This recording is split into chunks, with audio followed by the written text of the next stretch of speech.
시청자 여러분 안녕하십니까. 탐사기획 스트레이트 진행을 맡은 김의성입니다. 안녕하십니까. 주진우입니다. 주 기자, 지난주 삼성과 언론의 유착에 대한 보도 저희가 좀 세게 내보내드렸는데요. 주변 반응 어땠습니까? 뜨거웠습니다. 특별히 언론사에서 삼성에 보낸 아부 문자에 대해서 충격을 받았다는 반응이 가장 컸습니다. 저는 격려 전화를 많이 받았습니다. 출근했는데 컴퓨터 책상에 이런 메모가 붙어 있더라고요. 삼성 그만 추적하세요. 그러다 죽습니다.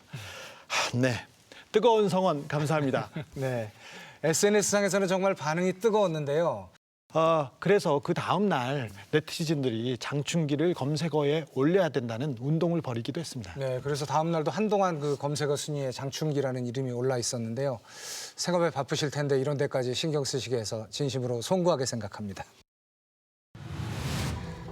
JTBC가 스트레이트 지난 방송과 관련해서 유감을 표명했습니다. JTBC는 제일모직 상장과 관련해서 삼성의 청탁 전화를 받고도 비판 보도를 했습니다. 이 사실을 다시 한번 알려드립니다. 주 기자, 네. 3월 14일이 무슨 날인지 아십니까? 역사적인 날입니다. 바로 이명박 전 대통령이 검찰에 출두합니다. 네, 이명박 전 대통령 드디어 검찰의 포토라인에 서게 됐죠? 네, 100억 원대의 뇌물수수, 1000억 원대의 조세포탈, 비자금 역외 탈세, 직권남용, 국정원 특수활동비 수수, 그리고 군과 국정원의 대선 개입, 범죄 혐의가 수도 없습니다. 이건 정말 범죄와 비리의 종합 선물 세트와 같은 그런 혐의들인데요. 그런데 이런 수많은 혐의들도 그 실제 앞으로 밝혀질 것에 비하면 빙산의 일각이라는 얘기가 있습니다. 그렇습니다. 이러한 내용들도 이명박 전 대통령의 범죄 혐의들 가운데서는 사소한 것이라고 할 수 있습니다. 네, 이명박 대통령과 관련된 굵직굵직한 비리 혐의들 중 하나를 권희진 고은상 기자가 취재하고 있죠. 첫 방송에서 맛보기만으로도 큰 화제를 불러일으켰던 이른바 하베스트 자원 외교에 관한 건입니다. 자원외교 아닙니다. 자원 사기 사건입니다. 스트레이트에서 방송사상 최초로 캐나다 뉴펀들랜드 섬에서 하베스트의 처참한 민낯을 보여줬습니다. 네. 그런데 고은상 기자, 네. 고은상 기자가 데스크에 충격적인 얘기를 했다고 하는데 이거 사실입니까? 이번 주 스트레이트 1시간을 나에게 통으로 달라. 그렇지 않으면 팀에서 탈퇴하겠다. 맞습니까? 제가요? 네. 새빨간 거짓말입니다. 하지만 하베스트에 관해서 하고 싶은 말이 많은 건 사실입니다. 네. 그래서 저희가 고은상 기자에게 통 크게 1시간을 통으로 드리기로 했습니다. 고맙습니다. 그리고 앞으로 고은상 기자를 저희 스트레이트의 에이스라고 불러드리기로 했습니다. 자, 스트레이트의 에이스 고은상 기자. 네. 이런 이야기가 나올 정도로 해외 자원 개발에 문제가 많다는 거죠. 네, 그렇습니다. 첫 방송에서 1조 7천억 원을 쏟아붓고 고작 500억 원에 매각한 정유시설 날에 대해서 최초로 보도해드렸는데요. 이번에는 유전입니다. 김희성 씨는 유전하면 어떤 상상을 하게 되시나요? 뭐 북해 차가운 바다에 커다란 시추선이 떠 있고 거기서 뭐 엄청난 양의 기름을 퍼낸다든지 네. 아니면 뭐 광활한 대지 위에 수십 개의 그 시추공들이 뚫려 있고 거기서 막 연기가 불 솟아오르고 불이 타오르고, 타오르고 네. 기름이 터져 나오는 그런 그림?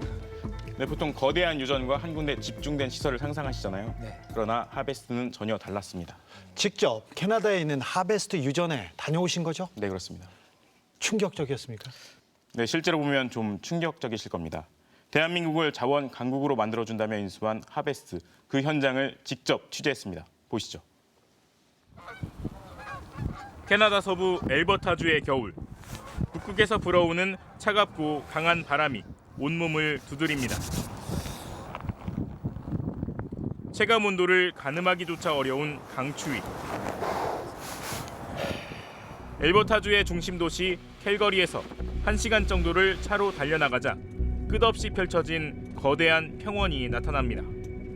흰 눈과 얼음으로 뒤덮인 대지가 하늘과 맞닿은 지평선. 사람의 흔적을 찾기 어려운 막막한 대평원을 가로질러 한참을 달려가자 검은 기둥을 가진 거대한 물체가 서서히 모습을 드러냅니다.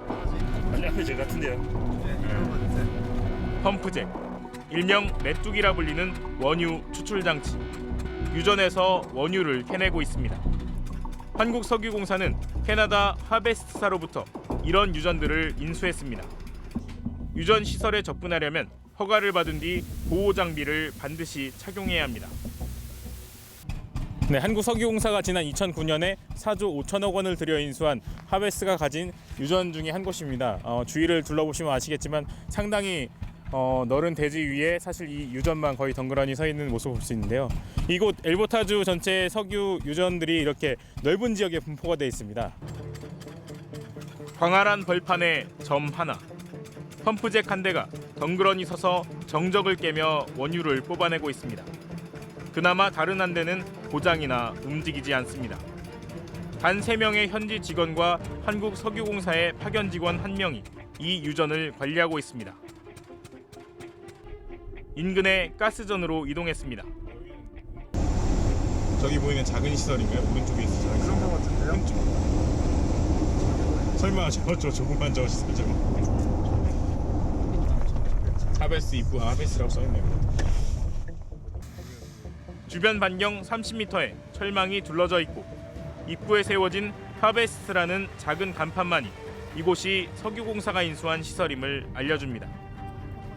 Come up here and then go into the plant, go through the process, and then come back to this line here, and then heads off to that sale point. 제법 시설 규모를 갖춘 곳이 이 정도라고 합니다. 주로 이제 여기는 가스 시설이기 때문에요. 이렇게 처리하는 시설들이 있고 또 현장에 이제 큰 시설들이 있긴 한데 여기가 이제 그 중에 조금 그래도 시설 규모를 갖추고 있는 시설이죠. 이 정도가요? 석유공사가 인수한 하베스트사의 이런 유전들은 캐나다 엘버타주와 인접한 브리티시 콜롬비아 등 2개 주에 걸쳐 산재해 있습니다. 그러다 보니 유전과 유전 사이의 거리가 멀게는 수백 킬로미터에 달합니다. 옆에 있는 주까지 포함해 한국 면적의 10배가 넘는 지역에 60개가 넘는 광구가 곳곳에 퍼져 있는 겁니다. 하이베스트 광구 한번 가보세요. 우리나라 땅보다 넓어요. 하나는 저기 대전에 있고 하나는 저기 부산에 있고. 이런 상황이다 보니 석유공사가 인수한 하베스트의 유전은 인건비와 관리비가 많이 들어갈 수밖에 없습니다.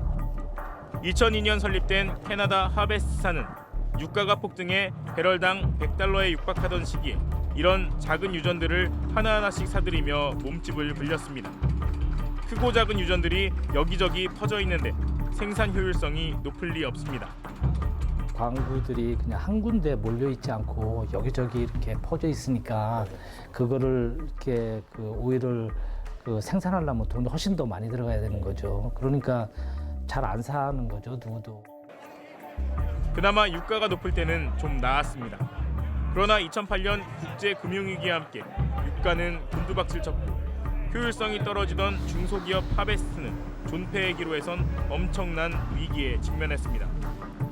2009년 상반기에만 2천억 원의 손실을 볼 정도로 위기였지만 이때 한국의 석유공사가 백기사처럼 나타났고 상상 이상의 후한값을 쳐주며 이런 회사 하베스트를 인수했습니다. 석유공사가 하루 5만 배럴의 원유를 생산하겠다며 사들인 이 유전들의 생산량은 현재 절반 수준까지 떨어졌습니다. 지금까지 하베스트의 누적 적자는 4조 원대에 이릅니다. 이런 시설을 사들인 것도 의문이지만 결정적 의문은 또 있습니다. 이명박 대통령은 임기 내내 해외 자원 확보를 통한 에너지 안보를 강조해왔습니다. 해외 투자와 비축을 통해 우리 에너지 역량을 더욱 커질 것이며 급변하는 국제 석유 시장에 보다 능동적으로 대처할 수 있게 될 것이라 생각합니다. 그런데 문제는 이곳에서 생산된 석유를 국내로 반입하지도 못한다는 점입니다. 유사시 에너지 안보와는 사실상 아무런 관련이 없는 겁니다. 이 하베스트의 광고에서 생산된 원유는 실제로 단 한 방울도 국내로 반입되지 않았습니다. 캐나다 원유는 황과 염분이 많아 국내 비축용 원유로도 적합하지 않습니다. 게다가 캐나다 정부를 포함해 모든 나라들은 자국에서 생산된 자원의 해외 반출을 엄격하게 통제하고 있어서 원유 도입 자체가 쉽지 않은 일입니다. 실제로 석유공사가 인수한 세계 곳곳의 유전으로부터 국내에 들여온 물량은 전체 생산량의 0.3%에 불과합니다. 하베스트와 관련한 여러 의혹을 조사하기 위해 구성된 산자부 TF가 캐나다 하베스트 본사를 찾았습니다. 스트레이트 팀은 공식적인 인터뷰를 거부하고 있는 석유공사가 TF의 질문에는 어떤 대답을 하는지 확인하기 위해 현장에서 취재를 시도했습니다. 그런데 석유공사 소속 하베스트 경영진은 취재진을 보자마자 사무실 입구를 막아서며 취재를 저지했습니다. 뭐 하시는 거죠? 아니 기자님 아니 회의 시작하는 건데 촬영할게요. 잠깐만요. 아니, 뭐 하시는 잠깐만요, 거예요? 기자님. 아니 보고 받는 거 잠깐만요. 회의 시작 나갈 거라니까. 아니 뭐 하시는 거예요? 여기 아니 위원님한테 제가 물어볼 자격이 있잖아요. 아니. 이렇게 막으시면 안 되죠. 누구세요, 근데? 어디서 나오셨어요? 네. 성함이 어떻게 되시죠? 아니 성함이 어떻게 되시죠? 성함이 어떻게 되세요? 네. 모든 광고가 다 저런 모습은 아니겠지만 하베스트의 실상을 웅변하는 듯한 그런 상징적인 화면이라고 생각이 되네요. 네, 그렇습니다. 네. 정말 할 말을 잊게 만듭니다. 저걸 사는데 들어간 비용이 얼마라고요? 네, 4조 5천억 원입니다. 그게 다 국민 세금 아닙니까? 그렇습니다. 제 돈입니다. 여러분의 돈입니다. 아니, 이해가 안 되네요. 석유공사는 왜 저런 회사를 사서 저기다 돈을 퍼붓고 있는 거죠? 이게 다 이명박 전 대통령의 자원외교 덕택입니다. 자원외교는 MB의 국정 기조이기도 했습니다. 명목상은 에너지 자금률을 높인다고 했는데 에너지 자금률은 아직도 그대로입니다. 돈을 있는 대로 갖다 퍼부었는데 회수율은 카지노에서 돈을 딸 확률보다 현저히 떨어집니다. 아, 도박만도 못하다는 거네요. 네, 자원 강국 좋습니다. 좋은데요. 저기서 나는 기름을 단 한 방울도 한국으로 가져올 수 없다는 얘기 아닙니까? 그렇죠. 네, 그렇습니다. 캐나다를 비롯한 모든 나라가 법에 따라 해외 자원 반출을 엄격하게 제한하고 있기 때문입니다. 황당한 일은 더 있습니다. 권희진 기자가 하베스트 인수 과정을 취재했는데요. MB 정부가 우리 정부가 아니라 캐나다 정부가 아닌가 이런 착각이 들 정도였습니다. 그렇습니다. 하베스트 인수 과정에서는 이해할 수 없는 일이 계속 일어났는데요.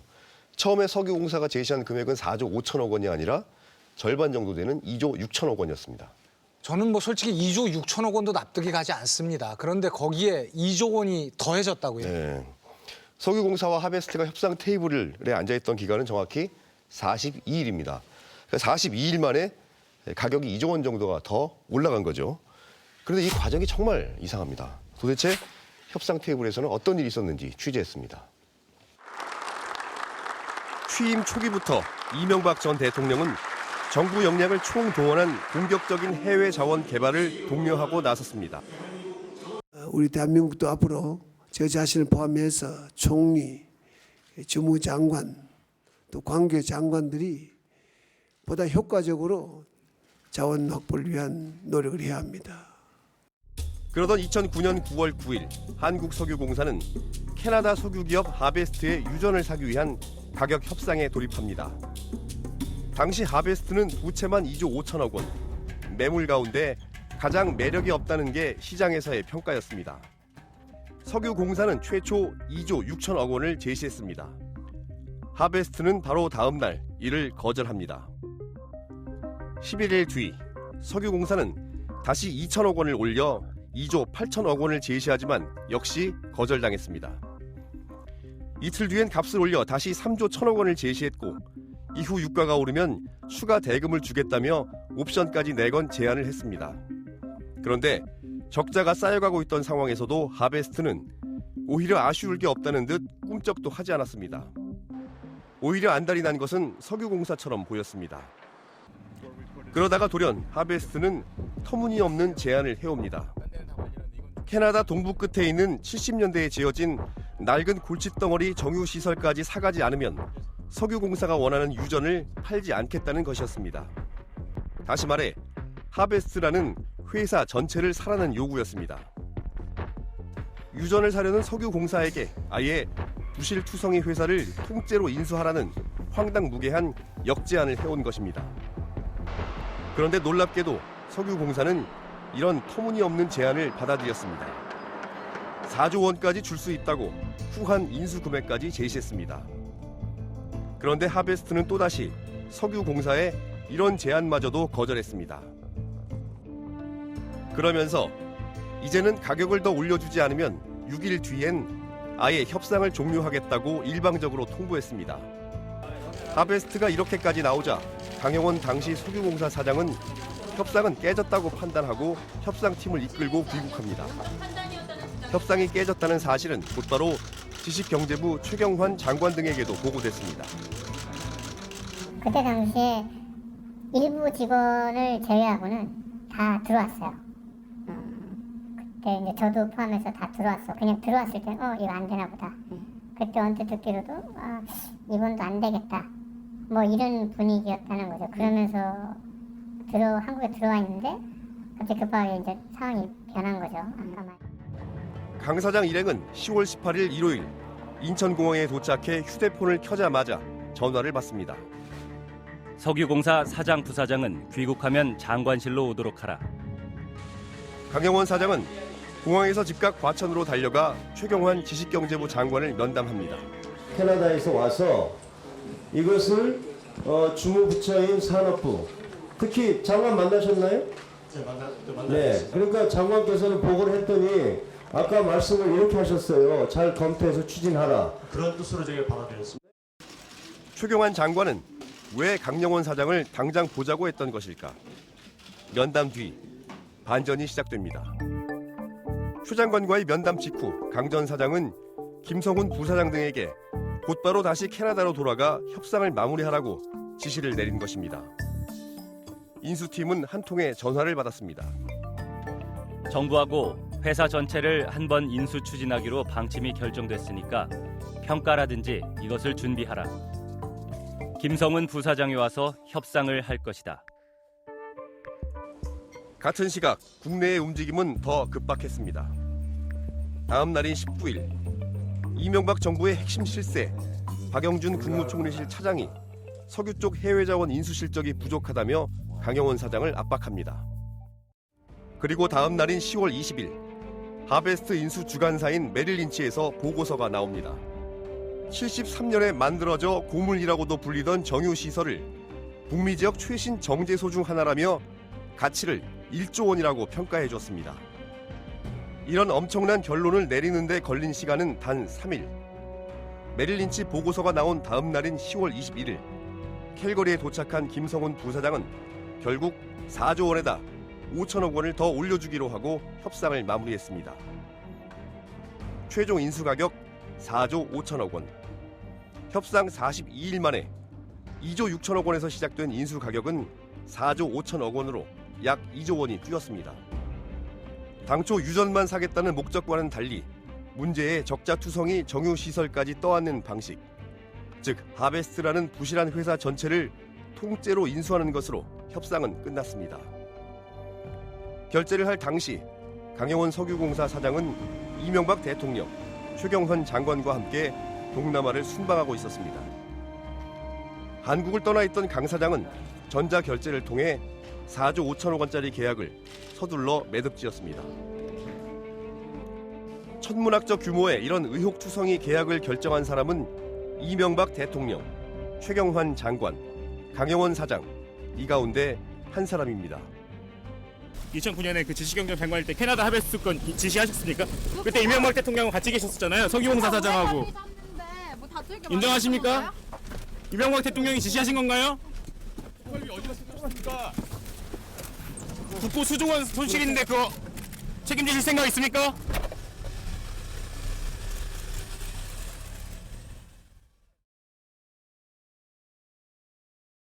매수 당시에 하베스트가 빚만 2조 5천억이었다고요? 네, 맞습니다. 1년에 수천억씩 적자가 나는 부실 기업이었다는 얘기죠? 그렇죠. 네. 하베스트를 사는 거는 2조 5천억의 빚을 떠안는다는 얘기인데 도대체 누가 이런 기업을 사려고 할까요? 이거는 제발 좀 사달라고 울며불며 매달려도 거부할 판인데 오히려 하베스트 쪽에서 더 당당하게 나섰어요? 그렇습니다. 석유 한 방울 가져올 수 없는 유전이었지 않습니까? 그런데 유전만 사러 간 석유공사가 하베스트 회사 전체를 삽니다. 그러니까 백화점에 옷을 사러 갔다가 백화점을 통째로 사온 겁니다. 그런데 아까 그 취재 영상을 보면은 중간에 이 매수를 포기하고 돌아오기도 했지 않습니까? 그것 때문에 이제 석유공사를 관리 감독하는 기관 지식경제부죠. 난리가 났던 겁니다. 당시에 이명박 정부의 지식경제부 장관은 최경환 의원이었는데요. 그 철수선을 한 석유공사 경영진이 인천공항에 도착한 게 일요일. 그런데 최경환 장관이 이 사람들 집에도 못 가게 하고 불러들인 거죠. 그리고 3일 만에 석유공사가 하베스트를 인수하게 된 겁니다. 그러니까 하베스트 인수 결정은 단 3일 만에 이루어졌다 이렇게 봐도 무리가 없을 겁니다. 그러니까 하베스트 인수에 있어서 가장 결정적인 역할을 했던 윗선은 바로 최경환 장관이다? 설마요. 그럴 리가 없습니다. 합리적으로 추론을 해보면요. 장관이 일요일에 와서 긴급 보고를 받을 일이면은 본인도 누군가에게 지시를 받았거나 아니면 윗선에다가 보고를 해야 될 급박한 상황이 생긴 거 아닌가 이렇게 생각할 수가 있는 거죠. 그 윗선 어디죠? 일단 뭐 장관이 보고해야 될 윗선은 대통령이 있었고요. 그다음에 자원외교를 총괄했던 형님 이상득 전 의원이 있었습니다. 최경환 당시 장관이 석유공사 경영진을 불러들이고 그 다음 날 MB 정권의 실세 중에 실세죠. 박영준 국무총리실 차장 당시에 이명박 정부의 자원 외교를 총괄하고 있었죠. 이분이 석유공사 경영진을 불러서 압박을 합니다. 그리고 이틀 뒤에 김성원 석유공사 부사장은 하베스트 인수 계약서에 사인을 하게 되고요. 바로 그 시각에 강영원 석유공사 사장은 이명박 대통령의 동남아 순방에 최경환 장관과 함께하고 있는 겁니다. 강영원, 최경환, 이명박. 하베스트에서 가장 중요한 인물 3명이 한 자리에 모여 있었던 얘기군요. 참고로 강영원 석유공사 사장은 이명박 전 대통령이 다니는 소망교회 장로입니다. 장로 동기였어요. 두 분이 주일에 주차 봉사를 같이 하셨어요. 제가 6개월 동안 소망교회를 다니면서 파악한 사실이었습니다. 남의 교회를 왜 6개월씩 다니셨어요? 그분이 워낙 유력한 대선 후보여서 제가 열심히 다녔습니다. 참 기자라는 직업이 쉬운 일이 아니네요. 네. 그런데 이명박 대통령 불도저 스타일로 유명하잖아요. 원하는 게 있으면 밀어붙인다. 뭐 청계천부터도 그랬었고. 그런데 하베스트에서도 그런 스타일이 잘 드러나긴 했는데 이건 좀 무리수가 아닌가 하는 생각도 듭니다. 이 퇴임 후에 이게 문제가 되리라는 생각을 못했을까요? 불도저로 유명한 이명박 전 대통령이 꼼꼼하기로도 둘째가라면 서러운 분 아닙니까? 그런데 하베스트 인수와 관련해서 고은상 기자가 중요한 단서를 포착했습니다. 네, 그렇습니다. 보통 사람들이 물건을 살 때 싸게 사고 싶어 하잖아요. 그런데 석유공사는 유전을 비싸게 살 수 있는 근거와 기준을 만듭니다. 우연의 일치일까요? 그게 이명박 대통령 취임 직전에 일어난 일입니다. 이 기준에 따르면 별 볼 일 없는 유전도 명품 유전으로 둔갑시킬 수 있습니다. 어떤 일이 일어났는지 한번 보시죠. 해외 자원 개발을 결정할 때의 핵심적인 판단 기준은 자원이 얼마나 묻혀 있는지를 보여주는 매장량. 매장량이 얼마인지가 나와야 유전 등의 가격을 결정하고 살지 말지에 대한 기본적인 판단을 할 수 있기 때문입니다. 그런데 이명박 전 대통령의 당선 한 달 전인 2007년 11월 석유공사는 원유 매장량을 평가하는 기준을 아주 느슨하게 바꾸기 시작했습니다. 이전에는 국제적인 매장량 평가 기준을 준용했습니다. 원유 매장량은 생산이 확실한 확정 매장량, 그리고 추정 매장량, 마지막으로는 개발 여부가 불투명한 예상 매장량, 이렇게 3가지 항목으로 분류됩니다. 매장량을 조금만 잘못 평가해도 엄청난 손실이 나기 때문에 매장량을 보수적으로 평가하는 것이 당연히 국제 기준입니다. 석유공사도 이명박 정부 이전까지는 국제 기준을 참고해 매장량을 평가했습니다. 말 그대로 예상에 불과한 매장량, 즉 불투명한 매장량은 무시했던 겁니다.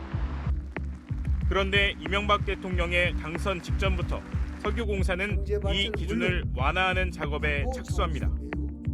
확정 매장량을 100%, 최대 절반만 인정하던 추정 매장량도 100%까지 인정되고 심지어 생산도 불투명한 예상 매장량 항목도 재량껏 인정할 수 있게 기준을 대폭 완화했습니다. 그러니까 우리가 그 투자 결정 과정에서 보수 입장을 취하지 않습니까? 리스크를 최소화하기 위해서 그런 거죠. 그래서 일반적으로 해외 에너지 기업들이 확정 매장량 P1이라는 것을 주로 사용합니다. 그렇게 그 대부분 이것만 사용하는 것이 일반적인데 석유공사만의 관대한 이 기준에 따르면 당연히 유전의 매장량이 늘어나 경제적 가치는 실제보다 더 부풀려집니다. 결국 석유공사는 같은 유전도 그만큼 훨씬 더 많은 돈을 주고 살 수 있도록 길을 열어놓은 겁니다. 하베스트의 유전만 하더라도 원래 기준으로는 1조 8천억 원 정도지만 바뀐 기준으로는 3조 원, 2배 가까이 불어납니다. 1조 2천억 원을 더 줘야 하는 겁니다. 별 볼 일 없는 유전이라고 해도 석유공사의 이런 너그러운 기준으로는 큰 돈을 주고 사도 괜찮은 유전으로 탈바꿈되는 겁니다. 이런 기준은 이명박 대통령의 당선 직후인 2007년 12월부터 즉시 적용됐습니다. 당시 국제자원시장에서 한국 정부의 이런 행보는 도저히 이해할 수 없는 이상한 행동으로 비춰졌습니다. 실제로 하베스트 인수 당시 현지 언론들은 한국을 조롱하는 기사를 쏟아냈습니다. 월스트리트 저널, 이건 하베스트에 내려진 신의 선물이다. 캘거리 헤럴드, 한국인들은 대체 무슨 생각을 하고 있는가? 글로브 앤 메일, 한국 석유공사가 고물 정제소라 취급하는 하베스트 에너지 트러스트사를 인수 중에 있다. 싸게 사도 모자랄 판에 구매자가 비싸게 사기 위해 안간힘을 쓴 셈입니다.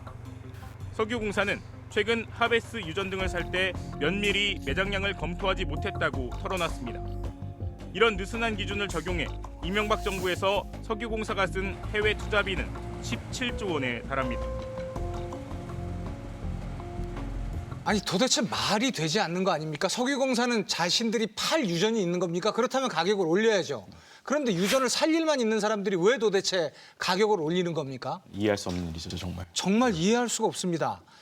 근데 이게 그 집권 직전에 벌어진 일인데 집권 전부터 이런 큰 그림을 그렸다는 혐의점을 둘 수는 있겠네요. 그렇습니다. 자원외교라는 말이 본격적으로 등장한 것은 이명박 전 대통령이 취임 직전이었어요. 당선인 시절에 처음으로 대외적으로 행보를 했는데 그것도 자원외교, 이라크 크루드족 유전을 인수하는 일이었습니다. 기억하십니까? 네. 최규선 씨? 네. 당시였는데 자원 강국으로 발돋움한다고 이렇게 홍보는 장밋빛으로 했는데 실상은 처참했습니다. 네, 실상 처참한데 하베스트 인수를 추진한 프로젝트 이름은 굉장히 화려합니다. 아, 그게 뭐죠? 네, 프로젝트 에르메스였습니다. 프로젝트 에르메스. 에르메스라고 하면 그리스 신화에 나오는 신 이름을 딴 거 아닐까요? 그게 아니고요. 정말 명품 브랜드 에르메스 말입니다. 네, 다른 프로젝트 이름을 들으면 명품이란 걸 확신할 수 있습니다. 영국의 민간 석유회사 다나사를 인수할 때는 프로젝트 디올 앤 샤넬이었고요. 스위스의 아닥스사를 인수 추진할 때는 프로젝트 프라다였습니다. 정말 국가의 어떤 그 근간이 되는 프로젝트들의 이름, 장명 센스가 참 천박합니다. 해외에 명품 광산을 산다면서 죄다 짝퉁을 샀어요. 국민들한테 짝퉁을 사기고 계속 속여왔던 거죠. 뭐 프로젝트 구라다 뭐 이런 거네요, 말하자면. 도대체 이 석유공사 정체가 뭡니까? 정부가 지분을 100% 가진 공기업이죠. 사실상 국민의 세금으로 사업을 하는 곳이라고 보면 됩니다. 사실 이런 곳에서는 국민의 눈치를 봐야 됩니다. 감사도 받고. 그런데 국민은 중요하지 않습니다. 정권의 입맛에 맞춰서 그 투자를 합니다. 정권도 아니고요. 정권 실세 몇몇에 집중돼 있습니다. 자, 그래서 석유공사가 이렇게 무리한 사업을 벌일 수밖에 없었던 이유가 무엇인지를 함께 보시겠습니다. 취임 초 이명박 대통령은 석유공사를 5배로 키우라며 해외 자원을 인수하라고 압박했습니다. 문제는 이전까지 한국석유공사는 회사를 통째로 사는 인수합병, M&A를 해본 적이 없었다는 점입니다. 그전에는 사실 석유공사가 이제 대형 M&A를 진행해 본 경험이 사실 없었죠. 완전히 기업 하나를 그냥 통으로 저희가 인수합병 한 거는 그게 첫 사례였죠. 하베스트와의 협상 초기인 2009년, 당초 석유공사는 유전을 사기 위한 협상만을 하고 있었습니다. 그런데 하베스트는 갑자기 매일 1억 원 가까이 적자를 보고 있던 자회사인 정유시설까지 사라고 했습니다. 아예 하베스트의 주식 100%를 인수해 회사를 통째로 사가라는 요구였습니다. 게다가 그런 결정을 6일 안에 하라고 시간까지 못 박으며 압박했습니다. 전례도 없을 뿐 아니라 사실상 억지를 쓰는 것이나 마찬가지였습니다. 어느 날 하루 갑자기 50일 동안 진행된 계약이 이런 방식으로 변경되는 건 사실상 없는. 이런 크로스보더 딜에 3개월이라는 시간 동안 급속하게 하는 경우는 제가 한 20년 이상 이 업을 하면서 한 번도 본 적이 없어요. 유전을 사려는 석유공사에게 며칠 내로 회사 전체를 사가라는 하베스트의 요구는 그 자체로 실현 불가능한 것입니다. 하베스트가 사가라는 1조 1,000억 원짜리 정유시설이 어떤 건지 묻거나 따지지 말고 즉시 사라는 것이기 때문입니다. 왜냐면 일주일 동안 이거를 주식 양수로 바꿔라? 그거는 너무 추격 매수를 한 거죠. 그렇게 할 필요가 없는데. 그러면 이 주식 인수 방식은 100% 하베스트한테만 유리한 방식이었다고 볼 수 있나요? 하베스트의 주주들한테 유리한 방식이죠. 게다가 이렇게 되면 인수 방식도 문제가 됩니다. 유전이라는 자산을 사는 것과 하베스트라는 회사를 사는 것은 전혀 다른 일이기 때문입니다. 유전을 인수하는 것은 기술 인력이 유전의 경제성을 평가해 계약하는 방식. 그런데 회사의 지분, 즉 주식 100%를 인수하라는 것은 하베스트라는 회사의 빚은 얼마인지 등을 회계적으로 정확히 따져야 하는 일입니다. 자산을 볼 때는 보통 매장량, 그다음에 뭐 추정 가능 그 매장량, 이런 굉장히 테크니컬한 엔지니어링 사이드에서 봐야 되는 것들이 많잖아요. 회사를 사러 들어가면 이 회사의 대차대조표 손익계산서를 과거 거부터 뜯어봐야 되고, 현재 뭐 캐시플로우도 봐야 되고. 그런데도 우리 석유공사는 하베스트 회사 전체를 인수하라는 요구를 순순히 받아들여 적자투성이 정유시설까지 인수해버렸습니다. 이 과정에서 1조 1,000억 원짜리 정유시설에 대한 경제성 평가에 걸린 시간은 단 사흘. 정유시설에 직접 가서 평가하는 현장 실사조차 아예 생략됐습니다. 1조 1,000억 원짜리 시설을 제대로 보지도 않고 산 것입니다. 제가 옛날 정유공장에 관련해서 오퍼레이션 관련해 갖고 이제 분석하고 실사하는데 시간이 많이 걸려요, 생각보다. 70년대 만든 정유공장으로 알고 있는데 여러 가지 환경 문제 등등 해가지고 또 이 문제가 발생할 여지가 있기 때문에 그걸 검토하는 시간이 상당히 오래 걸리거든요. 뭐 한 3개월에서 6개월은 걸리죠. 2009년 당시 하베스트는 빚만 2조 5천억 원에 상반기에만 2천억 원이 넘는 순손실을 낸 부실기업. 그런데도 석유공사는 하베스트에 이런 막대한 빚까지 모두 떠안는 결단을 며칠 사이에 내린 것입니다. 심지어 석유공사는 정유공장을 운영해본 경험조차 없었습니다. 업계 전문가들 사이에서도 대체 어떻게 이런 결정이 며칠 사이에 이뤄졌는지 의혹은 무성했습니다. 그 일주일이 그냥 뭐 블랙박스였다는 얘기를 하더라고요. 안 하는 걸로 했고, 그 저쪽에서 이제 그 정유공장까지 인수해 달라고 그래갖고 안 하는 걸 했고 그랬는데, 일주일 후에 뭐 또 하는 걸로 바뀐 의사결정 과정은 아무도 모른다고 하더라고요. 시장에 그렇게 알려져 있습니다. 아무도 모른다. 네. 블랙박스다. 그런데도 결국 석유공사는 주식시장에 상장돼 있던 하베스트의 주식 100%를 모두 사들입니다. 그리고 곧바로 상장을 폐지시켰습니다. 상장 기업의 경우 경영 실적과 사업 내역을 투명하게 보고할 의무가 있지만 상장 폐지로 이런 의무가 사실상 사라진 것입니다. 회사 경영에 대한 감시가 허술해질 수밖에 없습니다. 굳이 상장에서 상장 기업을 비상장 기업으로 바꿔놨을까? 응? 도대체 뭘 숨기고 싶었는지 좀 모르겠지만 비상장이니까 무슨 짓을 해도 다 알 수가 없는 거고. 이렇게 모든 상식을 무시하며 의혹 속에 석유공사의 자회사가 된 하베스트는 2010년부터 지금까지 4조 원대에 이르는 누적 손실을 기록했습니다. 가지고 있던 자본마저 모두 까먹는 자본 잠식 상태에 빠져 있는 것입니다. 해외 자원을 개발하다 보면 실패도 할 수 있다는 이명박 정부의 해명은 과연 맞는 걸까? 땅을 파서 유전을 새로 개발하는 이른바 기추 탐사의 경우는 실패 확률이 높을 수밖에 없습니다. 그런데 하베스트와 같은 석유 회사를 인수하는 경우는 완전히 다릅니다. 이미 검증된 유전을 가진 회사를 인수하는 것이기 때문에 이런 회사를 인수해 4조 원이 넘는 천문학적 손해를 보는 일은 실제로 매우 어려운 일입니다. 이거는 이미 매장량도 확정돼 있고, 그리고 이미 생산이 정상적으로 진행되고 있는 회사를 인수하는 거예요. 그러니까 실패 확률이 있으면 안 되죠. 네. 다 잘 실사해서 이게 우리가 1조 원을 투자하면 몇 년 내에 얼마 정도 투자 회수할 거다, 이런 이 계산을 뻔히 갖고 투자를 하는 거거든요.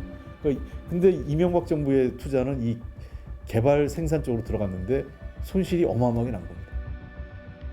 이런 어려운 일이 유독 이명박 정부에서는 끊임없이 일어났던 것입니다.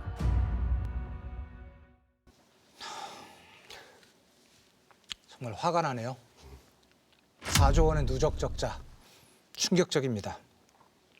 그 어느 곳보다도 투명하게 운영되어야 할 공기업 석유공사가 이런 결정, 아무도 알 수 없어서 블랙박스라고 불리우는 이런 결정을 내렸다는 거 정말 믿겨지지가 않습니다.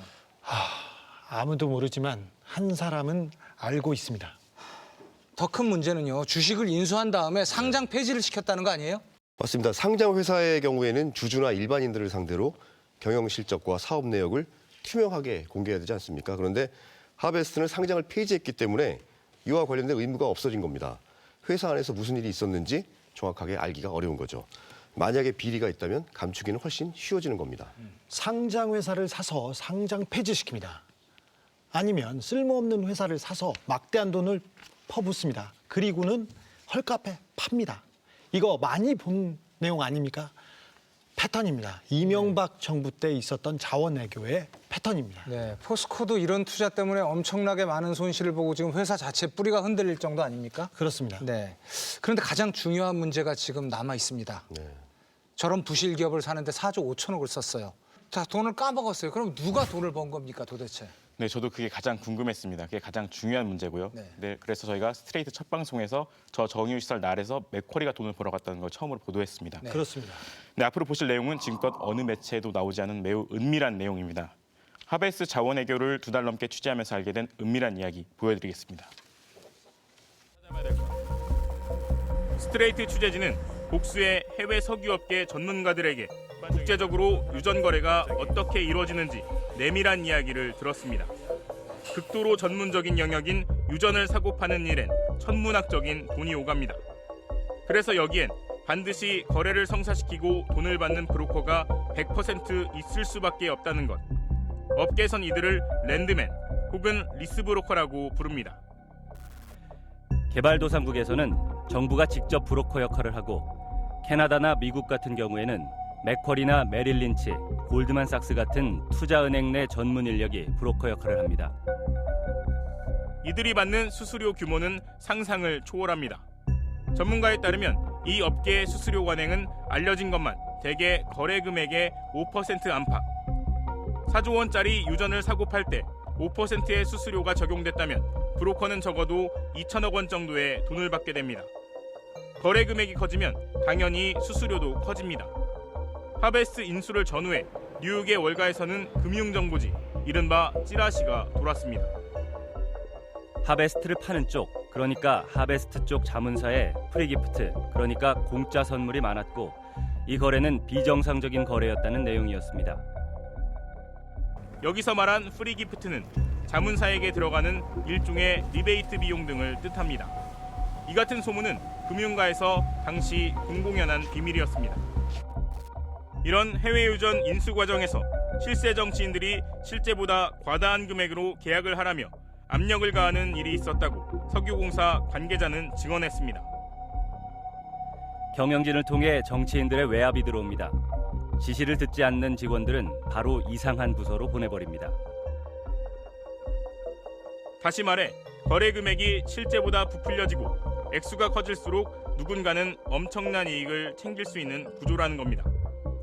당시 석유공사의 각종 해외 사업 계약 자문을 맡겠다며 메릴 린치가 제출한 제안서.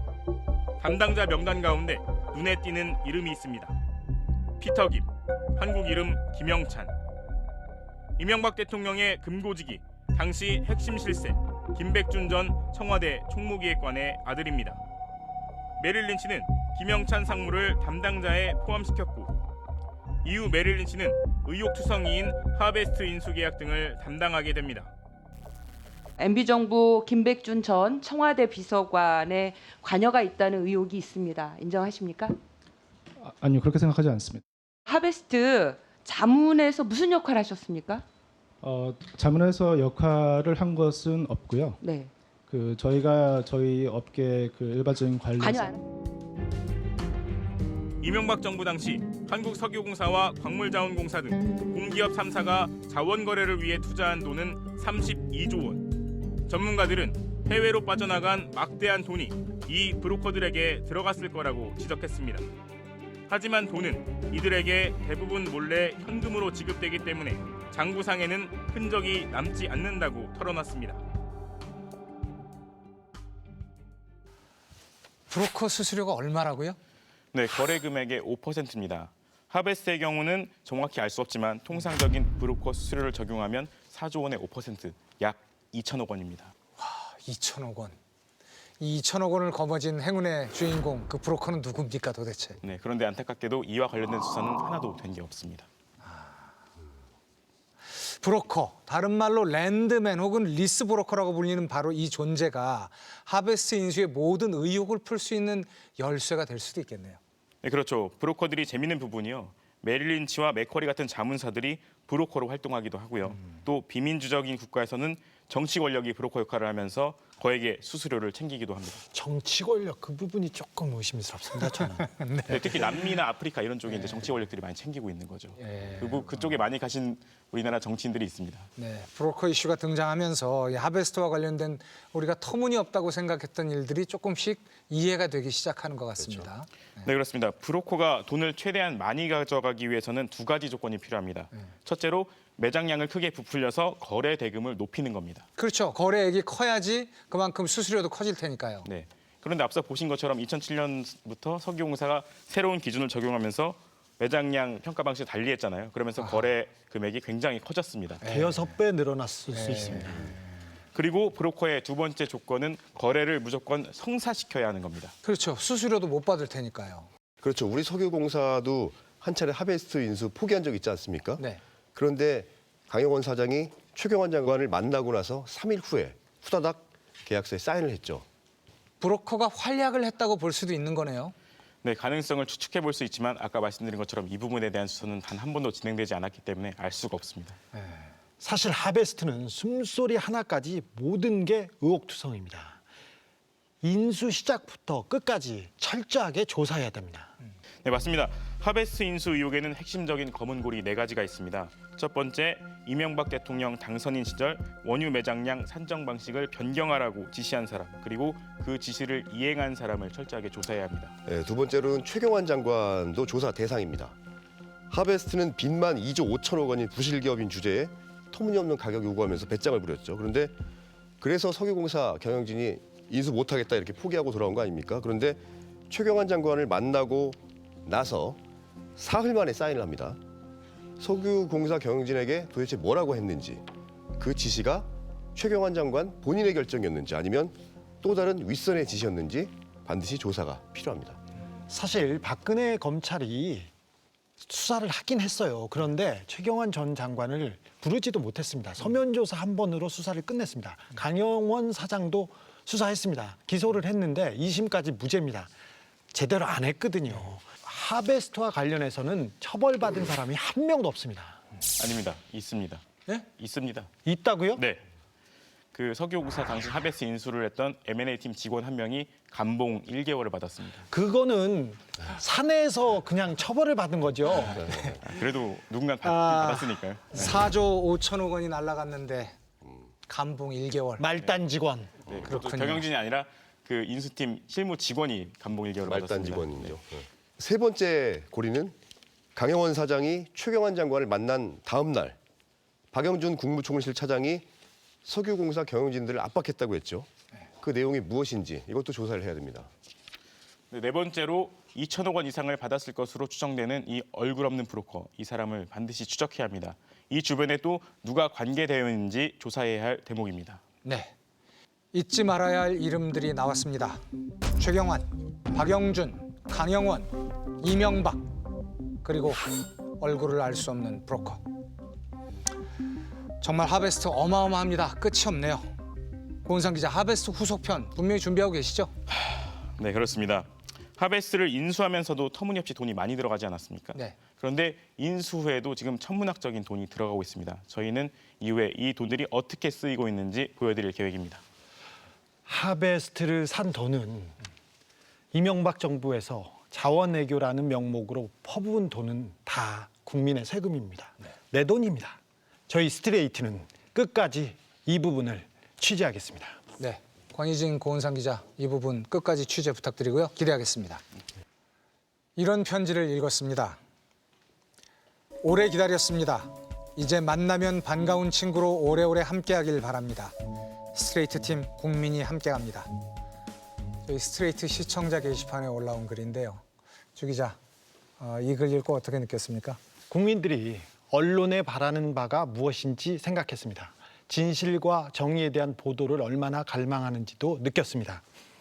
이제 한 분만이 포토라인에 섰습니다. 갈 길이 멉니다. 최선을 다하겠습니다.